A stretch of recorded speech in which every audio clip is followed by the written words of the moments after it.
Good morning, traders. I'm Dennis Dick. And I'm Joel Connon, along with Matt Catterman. Welcome to Monday's edition of Premarket Info. And the S&P futures fairly tight here overnight, but we keep finding resistance in these upper 1680s. 1688 is your overnight high. We have peeled back from there. We are now down 5 points from that high and down 3.5 on the S&P futures overall. Market still just winding itself in a little tizzy here Yep. during earnings season, staying in a 20-point range over the last 4 or 5 trading sessions. Missed Friday's high by a buck.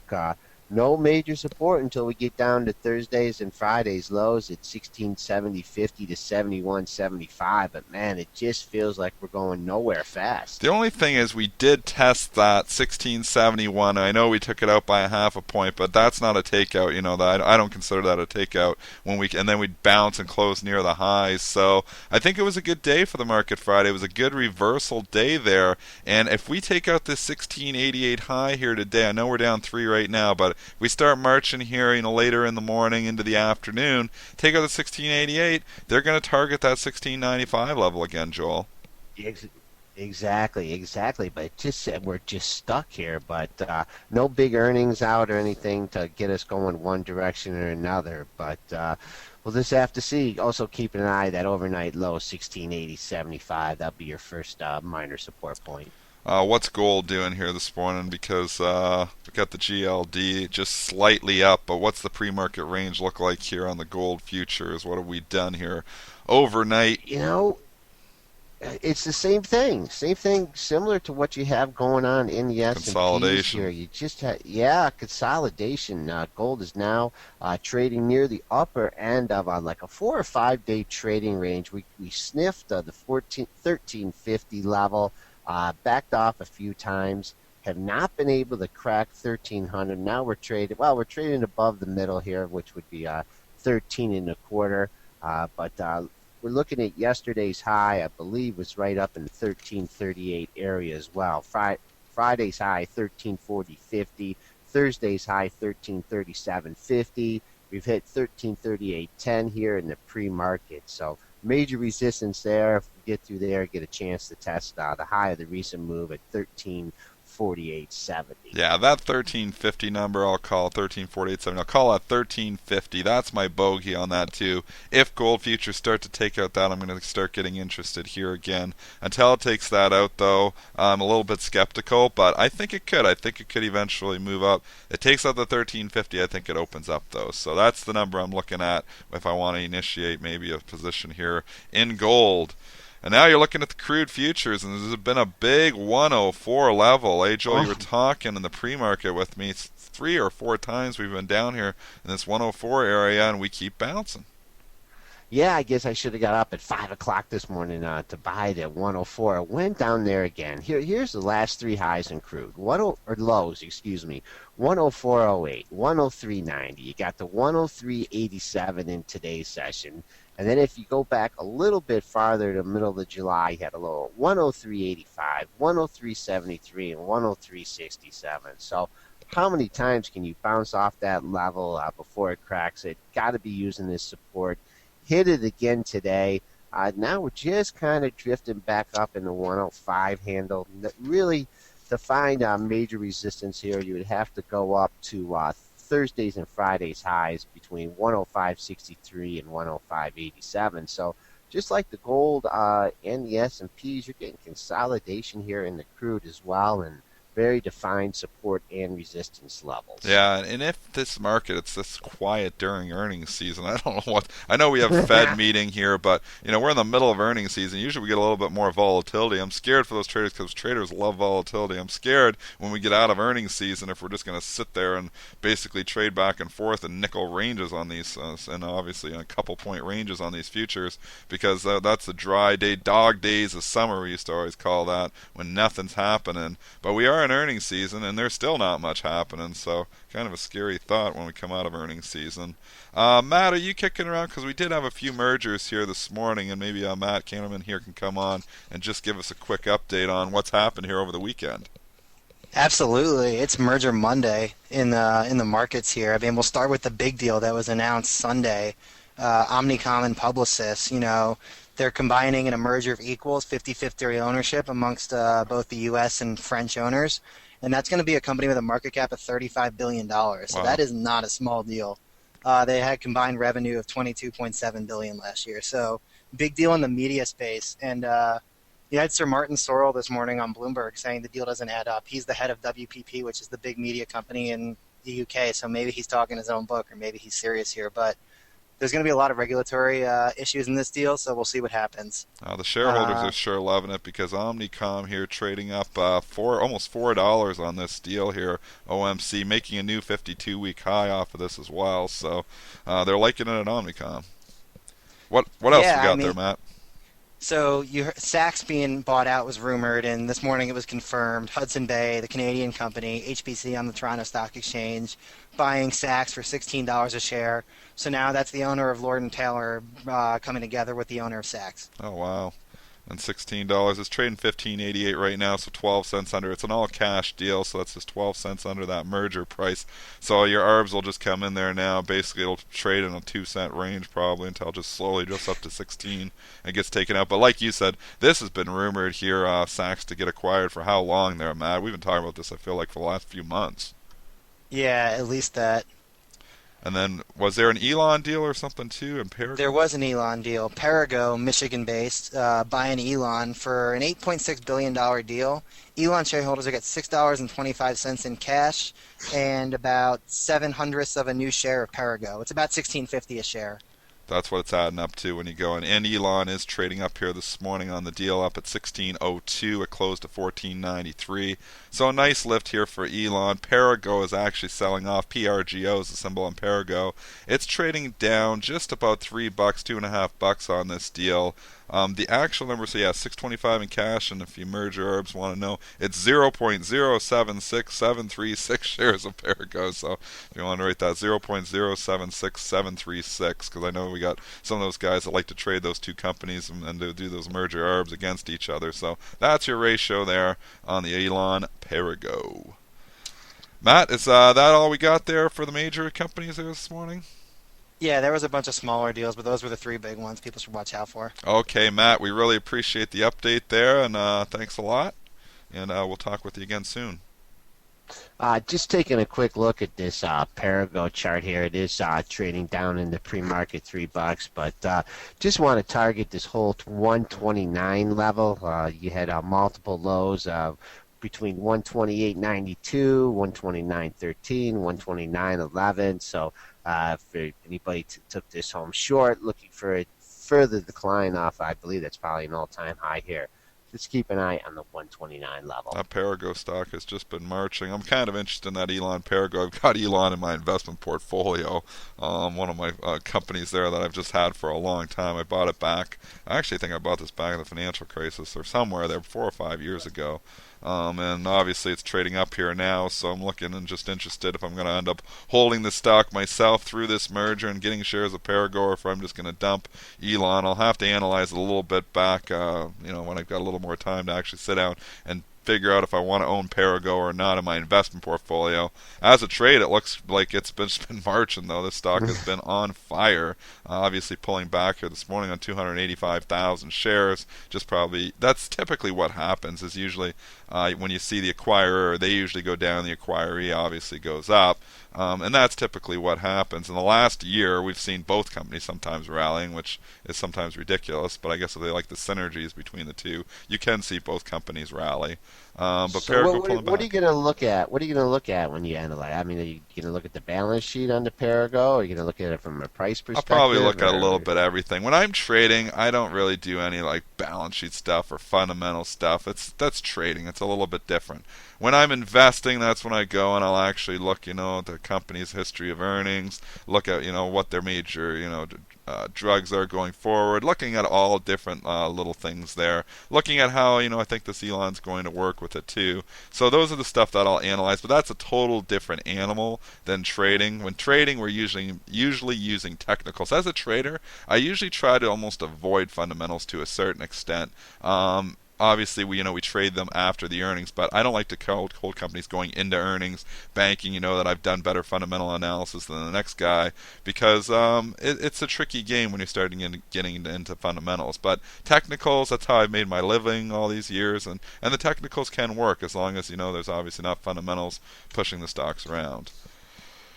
Joel, let's move on to a few of the S&P major companies here because we've had some movement here. Apple had a pretty decent day on Friday. Actually closed fairly strong because I was concerned. It started breaking down early in the session on Friday and then turned around and rallied and closed near the highs. So I like it when a stock, and I'm going to keep reiterating this, when the stocks have a little bit of a weak day and then they climb up all day and then close strong. I like it, because sometimes you can get some follow through there. The number that I was targeting was that high that we had though 3 days ago at 444.59, so 444.60 or whatever, call it that. I think there was actually an institutional seller up there at that level too. That's the number it needs to get through to start to obviously continue to go into bull mode, especially if there's still some institutional size up there. I think I got a little bit tighter parameters on that than that 444.59 level. Since the favorable, earnings report, can't really crack that 435 level. Had two lows at 35.26 and 81 on Wednesday and Thursday. They shook everybody out there. Went down to 434 on Friday. So you still gotta target that whole 435 level as major support. And then you got two highs within 36 cents of each other, 441.04, 441.40. So if it busts through here, I'm looking to see that 444.59 level. But it's pretty interesting that it had to gap up after earnings and after a couple days of trading. It really hasn't given it back. And also, I believe there was a little bit of favorable ink and Barron's regarding the company too. How the earnings may be better than people anticipated, but it's not going to stay between 435 and 440 for long.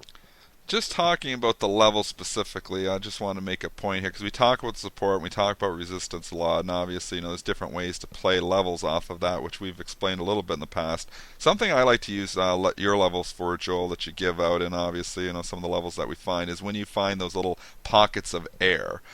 Sometimes it can be physical gaps on the charts, but sometimes it's just areas that's moved through quickly before, and obviously can move through quickly again. But you just identified a little pocket of air there in Apple between 441.40 and 444.60.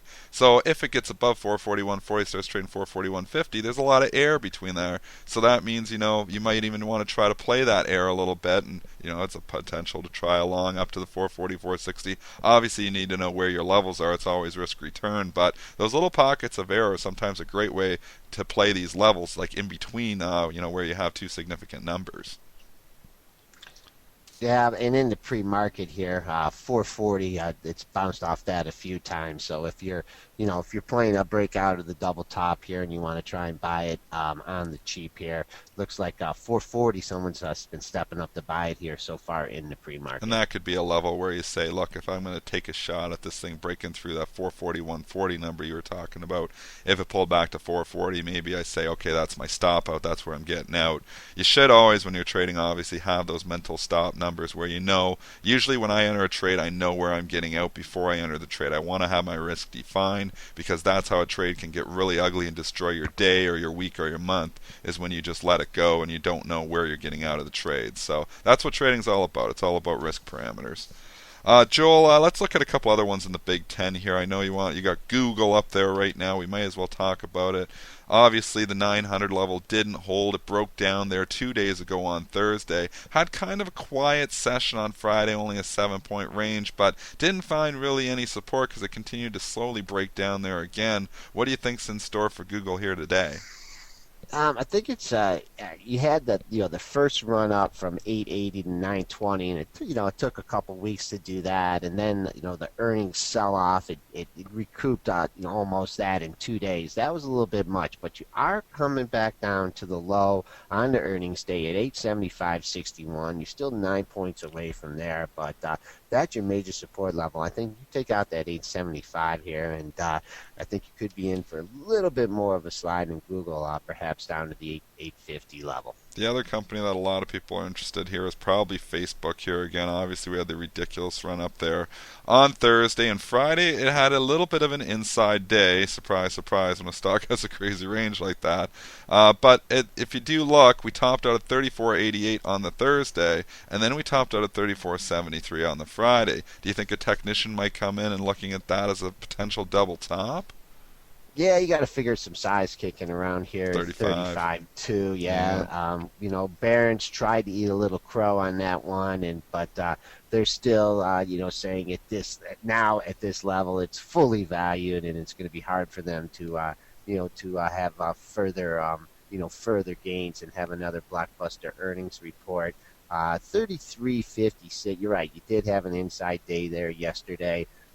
Trading up in the pre-market, 34.73 to 88. That's your bogey for trying to sell the top of this rally. I'd only use that 33.56 as minor support. I think I would try and give it down to that 32.75 level as major support, and below that you get into that whole gap area. But we've been watching gaps for a long time, and boy, a lot of them get filled, and this is a huge one. Yeah, I don't think it's going to get filled overnight, but you never know. 32.75, I think you've given a great number, though.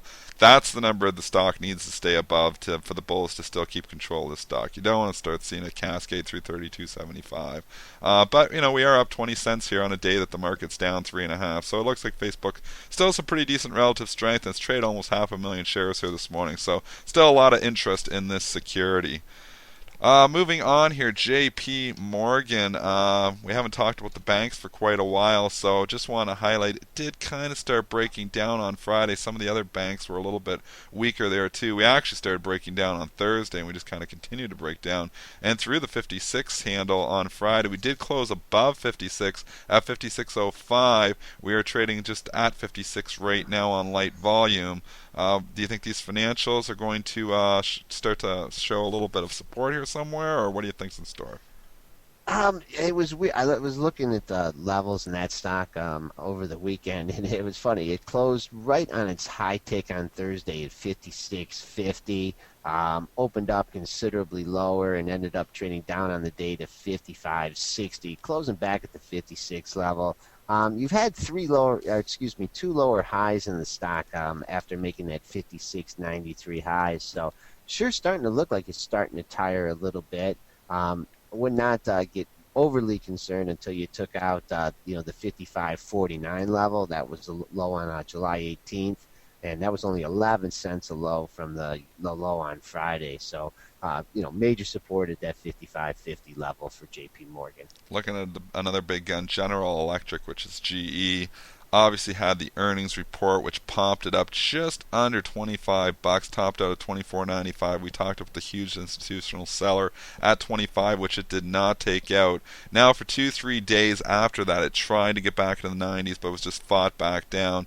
Now it's starting to get away from the 25 level a little bit at 24.59, but it's kind of funny because this is just quietly fighting it like it wants to sell off, but it doesn't at the same time. It continues to basically hold up not bad.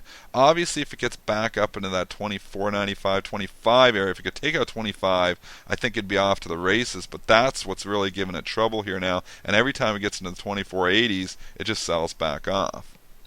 Right. Since making that high at 24.95, you've had 5 lower highs, 5 lower lows, and 5 lower closes. So definitely a trend is developing here. Those 3 lows between 24.50, 24.56, the last 3 trading sessions, I think you could stick with it there. But if it breaks below 24.50 here, I just don't like, I don't like it under that. You get down to 24.10. Which was the low on earnings day, and then you got a little sneaky gap down to 23.94 to fill in that as well. But critical for General Electric to hold 24.50. And you want to talk a big number that's critical is Johnson & Johnson. This $93 level is absolutely enormous. It continues to just trade under it, but it's keeps closing fairly stronger and stronger. 92.83. I know you always say, Joel, if you could get that running start at it and start to go. I know we're down 3.5 today, so maybe this isn't the day for it to do it. There is some size up there, 93, that's been holding it down. If it could take out that 93, 93, I think it could start to make a run and break out here again, but just finding resistance under that institutional seller. And you've given our traders good resistance, and I can give you some great support here. You've had the last three lows between 91.65 and 91.75 Wow. Wednesday, Thursday, and Friday. Wow. Then you go back to Monday, and you had a low at 91.61. So major support there. You can't, still over a buck away from that. So respecting that level for if you're a long term trader here for Johnson and Johnson, and then the 93 level, you got to respect the size on the upside. One more stock, Coca-Cola KO. I'll give you a big number on that one too, and it's 41. Big institutional sellers been up there, 41. It's broke down from there a couple days ago, but it did turn around and close fairly strong on Friday. Had a really weak day off the bat, which a lot of stocks obviously did when we were breaking down, but it was a big reversal day. Stock closed and bounced off to 40, closed to 40.64, which was almost the high tick of the day if it wasn't the high tick of the day. And obviously, if for whatever reason it went into rally mode again, you start getting the 40.85, 40.90 area. I think you start to find resistance as people start leaning on that 41. So the sizes at 41 now. Believe it or not, there's size at 40 even to buy and 41 even to sell. So you got one big institution looking to buy it at 40, you got another big institution looking to sell at 41, and you got all these traders in the middle just basically playing that range, and that's kind of what we've done the last 2 days. We were up at 41 2 days ago, and when we got down to 40 and we bounced off that institutional size down there, that institution must just shake their head when it bottom or it just pops in front of them at 40.01. And it bombs and then pops up again. It's hard to get filled when you're an institution trying to buy 100,000 shares or something. There's 93,000 to buy at 40, which I can see, and everybody can see it in the book if you subscribe to that data, and they lean on that stuff.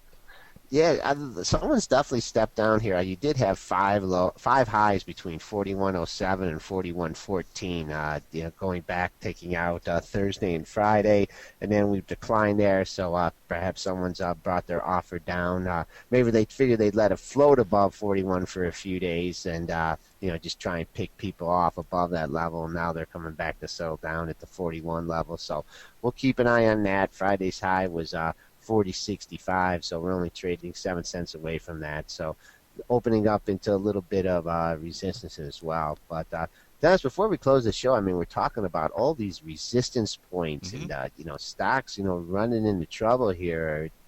Double top in the S&Ps at 1695. Is the run finally come over, and people are going to pack it up for August here, and we're just going to kind of have a little bit decline off these all-time highs?